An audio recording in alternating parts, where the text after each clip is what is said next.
Hello, thanks for tuning in and welcome to the pool party. I hope you can swim because we're definitely diving into the deep end with a huge splash of truth, facts, evidence, information, and proof. Swim. Say what you mean. It's talk about talking. How we listen, how we hear, how we speak, how we hear what we're listening to when we speak, how a listener hears what we're saying, if what we're saying, what they're actually hearing and or understanding. Is it clear? Swim. Say what you mean. Well, that's just the beginning of understanding, because after we get that understanding, how do we accept it? How we respond if it's not what we expect is paramount. Are you okay with the truth? Are you man, woman, human, or spiritual enough to accept the truth? Let's find out. Welcome to The Swimming Pool with your host, Travis Bridges. Bam! Here's hoping you are having a fantastic and wonderful Wednesday evening. You already know that I'm Travis Bridges, but I'm going to say it again. I'm Travis Bridges, and welcome to SWIM, S-W-Y-M. That is the acronym for Say What You Mean. Are you saying what you mean? I sure hope so, because it can really make the difference in how everything else turns out in your life, including how you sleep, how other people sleep, and how your life moves forward. With that being said, I do have a topic tonight, and it has something to do with political party or public office or something like that. I was told earlier today that there's some big debate on TV tonight. No, I don't follow the news or politics, but I heard about it and I figured I'll go watch it. And I am going to check out what's left of it if I haven't missed it already. But I'm not into heavy news or heavy politics. And I'm going to talk about that in a few minutes. But before I do, I want to talk about something else.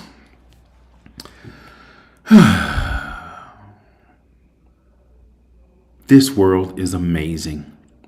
And I heard someone on social media somewhere, they said something and they were making it, clear. I will not kill myself. I will not kill myself. And I think I know why, the guy was saying it, because he was in a position to where he thought maybe someone would frame him in some kind of way. And he's like, just know, if something happens to me, I don't care what it looks like, I will not kill myself.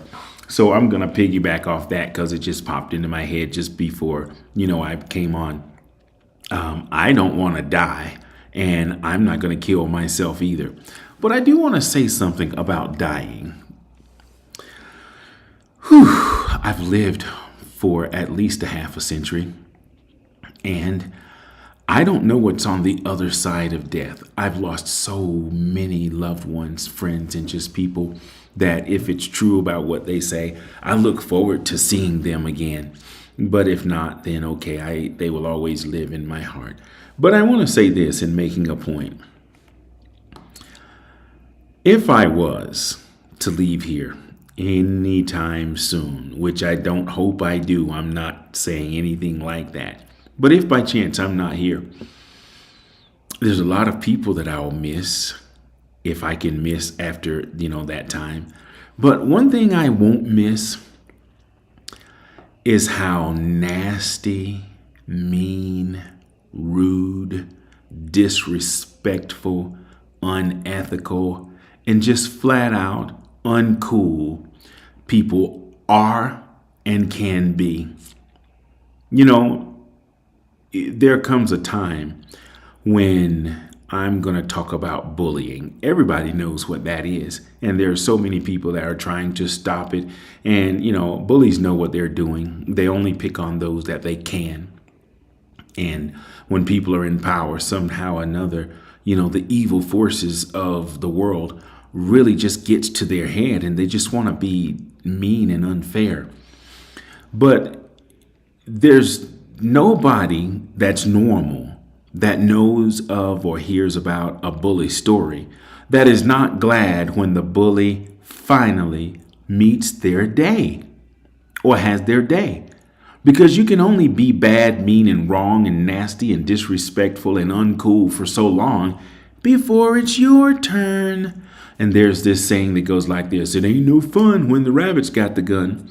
So, with that being said, if you've lived as long as I've lived, why not do the right and the best thing? And you don't have to be anything but human to know right for wrong. Well, maybe there's one thing. You have to be of what my pastor used to say, the age of accountability.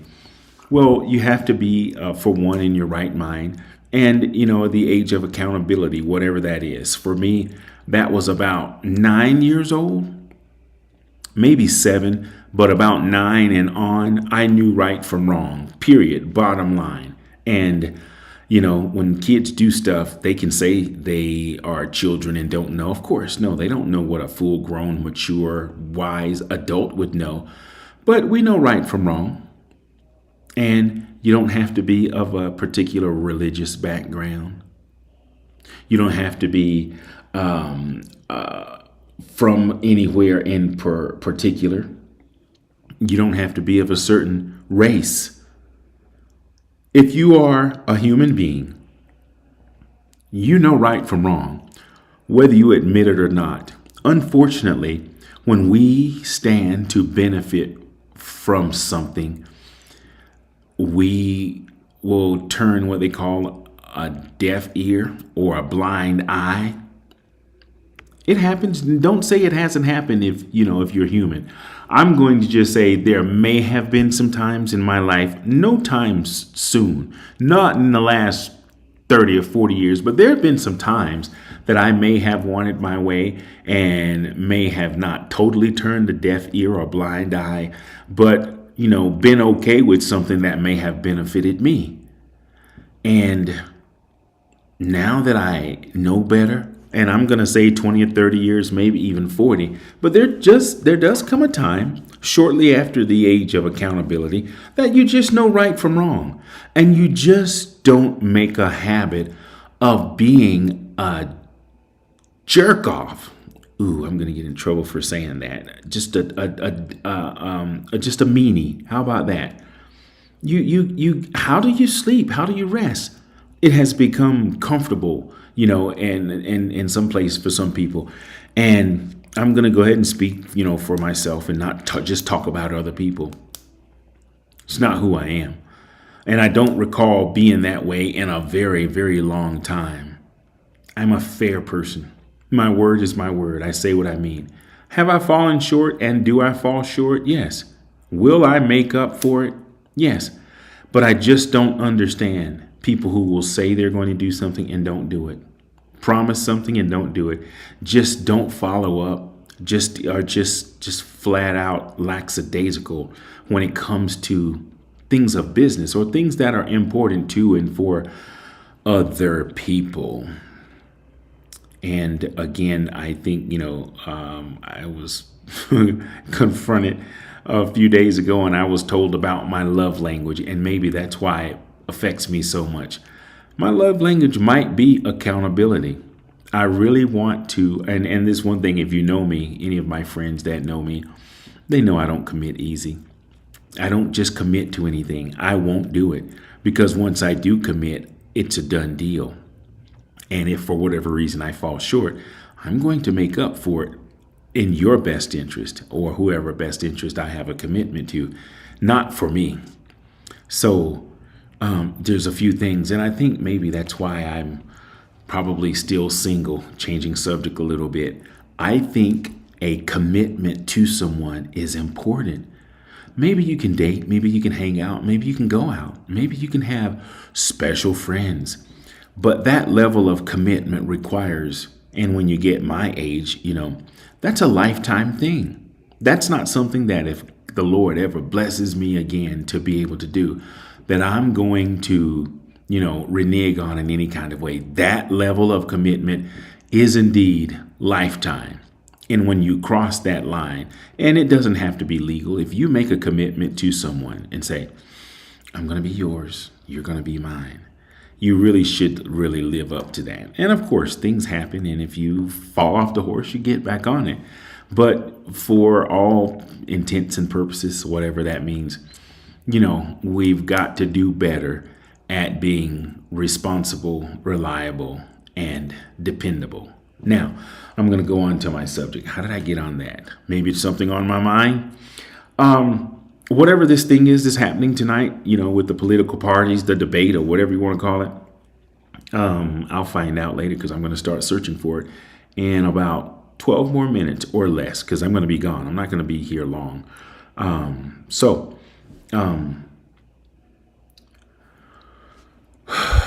I know that I grew up Democratic or Democrat. That's what my family background, and I'll even go so far as to say my culture. Just Democratic people. Never knew why. Still don't know why. Really don't care. But a few short years ago, I decided that when I look at this side or I look at that side or I look in the mirror, there's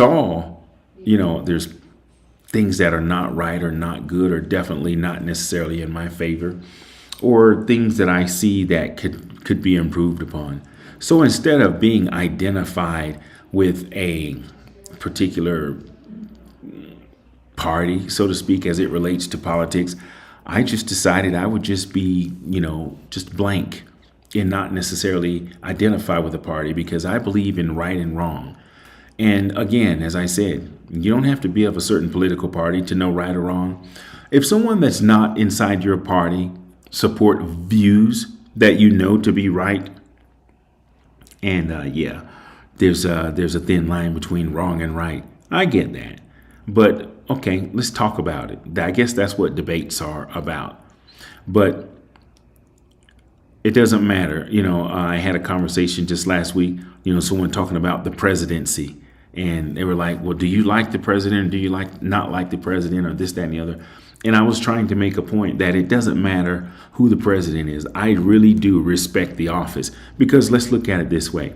I've been around enough to see a lot of, presidential races, and I've seen the president, the office change hands enough times to know that not everybody's happy if their person or party doesn't win.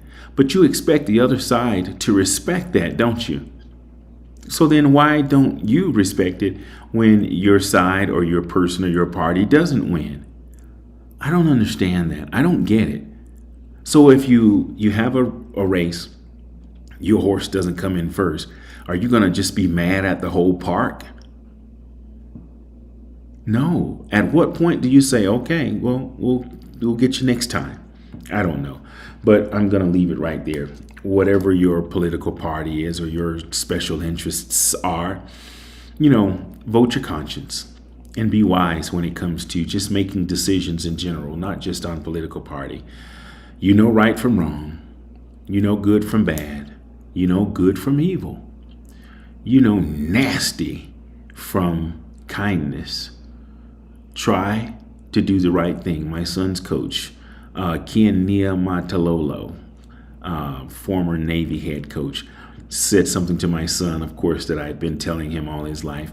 But he heard it again and identified with it in a different way. The coach would say to the team members, choose the right. And that's what I'm going to leave you with tonight. Whether it's your political party, regardless of what it is, there's a little voice inside of you that knows right and wrong. And one of my favorite scriptures from the King James Holy Bible says something to the effect of, do unto others as you would have them do unto you, or don't do unto others as you would not have them do unto you. You follow that rule, you'll find out what's right and wrong really fast, what's good and bad, and what's evil and what's good also.